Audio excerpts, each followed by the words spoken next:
This is One Sentence News, a daily podcast featuring 3 news stories with a sentence-long summary and 1 sentence of context apiece. I'm Colin Wright. This is a sponsored message. Recently, I started using Anchor as my podcast host. Anchor offers benefits that most other hosts do not. It's free to use, but it also has a collection of tools that allow you to create a podcast completely within the Anchor website or smartphone app. They distribute your show to Apple Podcasts, Spotify, and all the other distribution channels without any additional effort on your part. And you can make money from your podcast without any minimum audience size. So you can use it as a more traditional podcast host like I do, but it's also got everything you need to start a podcast from scratch in one place. If you're keen to give it a shot, download the free Anchor app or go to anchor.fm to get started.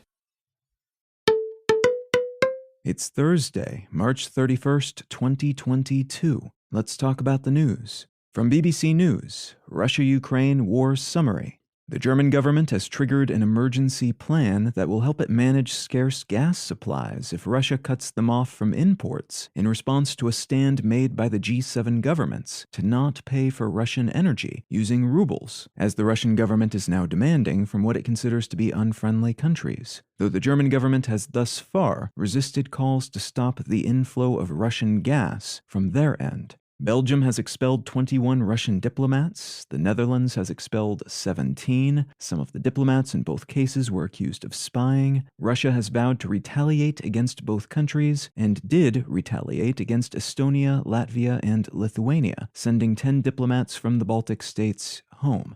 And it's been estimated that currency depreciation and supply chain disruptions will increase Russia's consumer price inflation rate from 6.7% in 2021 to 23.6% in 2022. Russia has said it will significantly reduce its activities in the western portion of Ukraine, a claim that pretty much everyone is skeptical about, as Russia also claimed, as they built up a stockpile of weapons and nearly 200,000 troops along their border with Ukraine, that they had no intention of attacking. And, well, yeah, but a peace negotiation in Turkey is considered to have gone well, and new negotiating options now seem to be on the table. So there's a chance things could quiet down, in some parts of Ukraine at least, in the coming weeks.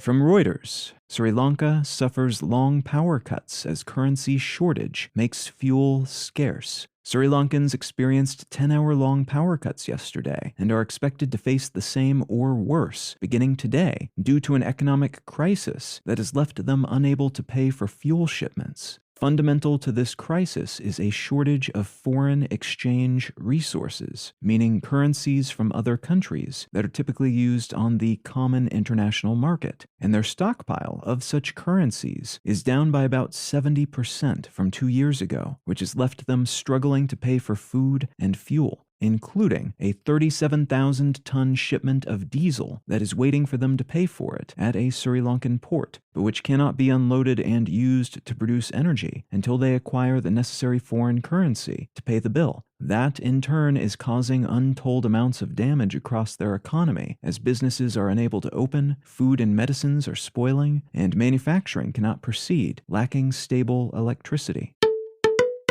And from Bloomberg, Apple and Meta gave user data to hackers who used forged legal requests. U.S. tech giants Apple and Meta, the parent company of Facebook, Instagram, and WhatsApp, reportedly provided addresses, phone numbers, IP addresses, and other private data about their users to hackers who pretended to be law enforcement officials who wielded phony orders for such data. This may or may not turn out to be a huge story, depending on the scale of the issue, once more details are revealed. But what seems to have happened is some hackers figured out that there's a type of law enforcement document called emergency data requests that are generally only used when there's a search warrant or subpoena signed by a judge, so primarily in cases where there's concern about imminent danger. But hackers figured out how to forge these documents and have been using those forgeries to acquire information for, allegedly, harassment campaigns and fraud schemes, though the specifics of how that information has been used and against who is unclear at the moment. It would seem that this has been going on since at least January 2021 and in several countries, so there's a chance this is part of some larger effort that hasn't been uncovered or divulged yet, but there's also a chance it's just a new trick different hackers are using for different, mostly small-scale purposes.